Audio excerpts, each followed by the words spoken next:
नमस्कार दोस्तों, स्वागत है आप सभी का द एजुकेशनल चैप्टर पर। दोस्तों, यहाँ हम आप सभी को रेलवे परीक्षा की सबसे सटीक और ज़रूरी जानकारी के टिप्स और ट्रिक्स देते रहते हैं।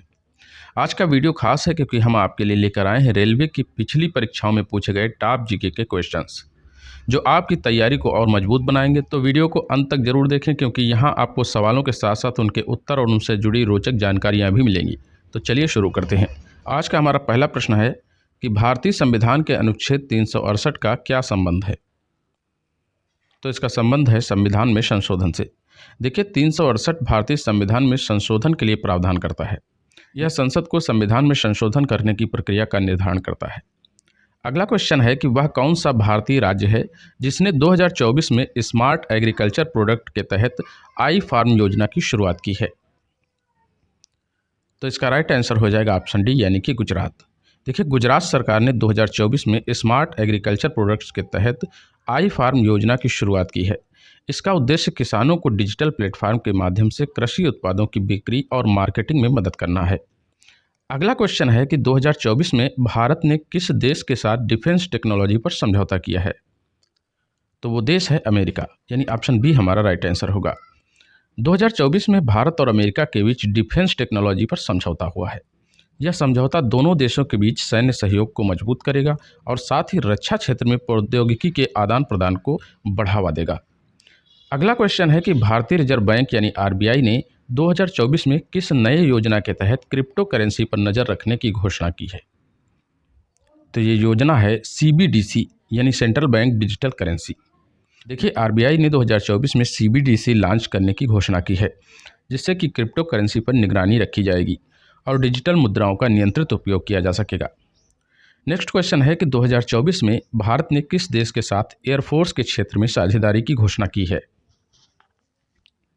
तो वो देश है जापान, यानी कि ऑप्शन सी राइट आंसर होगा।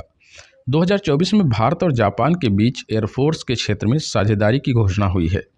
इस साझेदारी के तहत दोनों देशों की वायु सेनाएं मिलकर सैन्य अभ्यास करेंगी और सुरक्षा के क्षेत्र में सहयोग बढ़ाएंगी। अगला क्वेश्चन है कि विश्व बैंक ने 2024 में भारत को किस उद्देश्य के लिए 2.6 बिलियन डॉलर की सहायता प्रदान की है। तो ये क्षेत्र है जलवायु परिवर्तन का। विश्व बैंक ने 2024 में भारत को जलवायु परिवर्तन से निपटने और पर्यावरणीय नीतियों को सशक्त बनाने के लिए 2.6 बिलियन डॉलर की सहायता दी है। यह राशि भारत के हरित ऊर्जा उद्देश्यों को समर्थन करने के लिए दी गई है। अगला क्वेश्चन है कि 2024 के बजट में भारत सरकार ने कृषि सिंचाई के लिए कितने करोड़ रुपए की निधि आवंटित की है। तो ये निधि 12,000 करोड़ रुपए की आवंटित की गई है, यानी ऑप्शन बी राइट आंसर होगा। देखिए, 2024 के बजट में भारत सरकार ने कृषि सिंचाई की परियोजनाओं को बढ़ावा देने के लिए 12,000 करोड़ रुपए की निधि की आवंटन किया है। इसका उद्देश्य जल संरक्षण और सिंचाई सुविधाओं में सुधार करना है। अगला क्वेश्चन है कि 2024 में भारत ने किस देश के साथ समुद्री सुरक्षा पर समझौता किया है। तो ये देश है मालदीव, यानी ऑप्शन सी राइट आंसर होगा। देखिए, मालदीव और भारत ने 2024 में समुद्री सुरक्षा पर एक समझौता किया है। दोनों देशों के बीच समुद्री विवादों को सुलझाने और समुद्री संसाधनों की सुरक्षा सुनिश्चित करने के लिए ये समझौता किया गया है। अगला क्वेश्चन है कि 2024 में भारत ने भारत की मल्टी स्पीड इंटरनेट प्रोग्राम की शुरुआत किस उद्देश्य से की है। तो इसका उद्देश्य है ग्रामीण क्षेत्र में इंटरनेट की कनेक्टिविटी बढ़ाना। मल्टी स्पीड इंटरनेट प्रोग्राम का उद्देश्य ग्रामीण क्षेत्रों में तेज और किफ़ायती इंटरनेट सेवा उपलब्ध कराना है, जिससे कि शिक्षा और स्वास्थ्य में डिजिटल सुविधाओं का विस्तार किया जा सके। अगला क्वेश्चन है कि 2024 में भारतीय रेलवे ने स्मार्ट ट्रेनों के लिए किस टेक्नोलॉजी का उपयोग करना शुरू किया है। तो ये टेक्नोलॉजी है IoT, यानी इंटरनेट ऑफ थिंग्स। देखिए, 2024 में भारतीय रेलवे ने स्मार्ट ट्रेनों की शुरुआत की है, जिसमें IoT यानी इंटरनेट ऑफ थिंग्स तकनीक का उपयोग किया गया है। यह तकनीक ट्रेनों की निगरानी और ट्रैकिंग को अधिक प्रभावी बनाती है। नेक्स्ट क्वेश्चन है कि भारत में कितने राज्य और कितने केंद्र शासित प्रदेश हैं। तो भारत में 28 राज्य और 8 केंद्र शासित प्रदेश हैं। देखिए, भारत में 28 राज्य हैं और 8 केंद्र शासित प्रदेश हैं।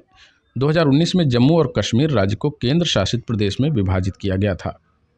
अगला क्वेश्चन है कि भारत की संसद की 2 सदनों का नाम क्या है। तो इसका नाम है राज्यसभा और लोकसभा। देखिए, लोकसभा और राज्यसभा ये भारत के संसद के 2 सदन होते हैं, जिसमें लोकसभा निचला सदन और राज्यसभा ऊपरी सदन होता है। लोकसभा के सदस्य जनता के द्वारा चुने जाते हैं, जबकि राज्यसभा के सदस्य राज्यों और केंद्र शासित प्रदेशों के द्वारा चुने जाते हैं। अगला क्वेश्चन है कि निम्नलिखित में से कौन सा अंतरिक्ष मिशन भारत का पहला मिशन था? तो इसका नाम था रोहिणी, यानी ऑप्शन सी हमारा राइट आंसर होगा। देखिए, भारत का पहला अंतरिक्ष मिशन रोहिणी था, जिसे सन 1980 में सफलतापूर्वक लॉन्च किया गया था और यह भारत का पहला उपग्रह था जिसे भारत के श्रीहरिकोटा रेंज से लॉन्च किया गया था। अगला क्वेश्चन है कि संगीत नाटक अकादमी पुरस्कार किस क्षेत्र से संबंधित है? तो यह संगीत, नृत्य और नाटक के क्षेत्र से संबंधित है, यानी ऑप्शन डी हमारा राइट आंसर होगा। देखिए, संगीत नाटक अकादमी पुरस्कार भारत सरकार द्वारा संगीत, नृत्य और नाटक के क्षेत्र में योगदान के लिए दिया जाता है। यह पुरस्कार भारत में कला के क्षेत्र में उत्कृष्टता के लिए प्रदान किया जाता है। अगला क्वेश्चन है कि भारतीय संविधान में कितने अनुच्छेद हैं? तो करंट में भारतीय संविधान में 395 अनुच्छेद हैं। देखिए, भारतीय संविधान में कुल 395 अनुच्छेद हैं, जो देश के संवैधानिक ढांचे, सरकारी संस्थाओं, मौलिक अधिकारों और कर्तव्यों से संबंधित हैं। अगला क्वेश्चन है कि भारतीय राष्ट्रीय कांग्रेस का पहला अध्यक्ष कौन था? तो इसके पहले अध्यक्ष थे डॉक्टर रविंद्रनाथ ठाकुर, यानी ऑप्शन सी हमारा राइट आंसर होगा। अगला क्वेश्चन है कि किस अंतर्राष्ट्रीय संगठन ने 2024 में भारत को महान शक्ति के रूप में मान्यता दी है? तो ये अंतर्राष्ट्रीय संगठन है G20, यानी ऑप्शन बी हमारा राइट आंसर होगा। 2024 में G20 ने भारत को एक महान शक्ति के रूप में मान्यता दी है। यह समूह वैश्विक आर्थिक शक्ति, व्यापार और नीति के मामलों में भारत की भूमिका को स्वीकार करता है। अगला क्वेश्चन है कि भारतीय रेलवे में पहली महिला ट्रेन चालक का नाम क्या था? तो इनका नाम था सुमिता साठे, यानी ऑप्शन बी हमारा राइट आंसर होगा। देखिए, सुमिता साठे भारतीय रेलवे की पहली महिला ट्रेन चालक हैं। इन्होंने 2017 में यह भूमिका निभाई। उनका यह योगदान महिलाओं की शक्ति और सशक्तिकरण का प्रतीक बन गया है। अगला क्वेश्चन है कि राष्ट्रीय अपराध रिकॉर्ड ब्यूरो यानी NCRB का मुख्यालय कहाँ स्थित है? तो इसका मुख्यालय है दिल्ली में, यानी ऑप्शन ए हमारा राइट आंसर होगा। देखिए, राष्ट्रीय अपराध रिकॉर्ड ब्यूरो यानी NCRB का मुख्यालय दिल्ली में स्थित है। यह संस्था भारत में अपराधों से संबंधित आंकड़े और जानकारी एकत्र करती है। अगला क्वेश्चन है कि निम्नलिखित में से कौन सा पुरस्कार खेल के क्षेत्र में दिया जाता है? तो इसका नाम है अर्जुन पुरस्कार, यानी ऑप्शन बी राइट आंसर होगा। देखिए, अर्जुन पुरस्कार भारत सरकार द्वारा खेल के क्षेत्र में उत्कृष्टता के लिए दिया जाता है। अगला क्वेश्चन है कि भारत ने किस क्षेत्र में मेक इन इंडिया पहल की सफलता के रूप में नई प्रौद्योगिकी विकसित की है? तो ये रक्षा और विमानन का क्षेत्र है, यानी ऑप्शन बी हमारा राइट आंसर होगा।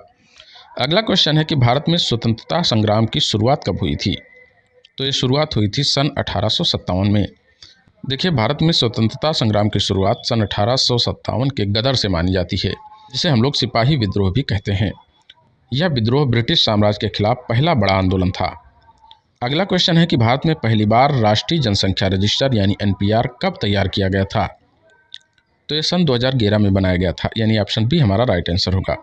देखिए, भारत में पहली बार राष्ट्रीय जनसंख्या रजिस्टर 2011 में तैयार किया गया था।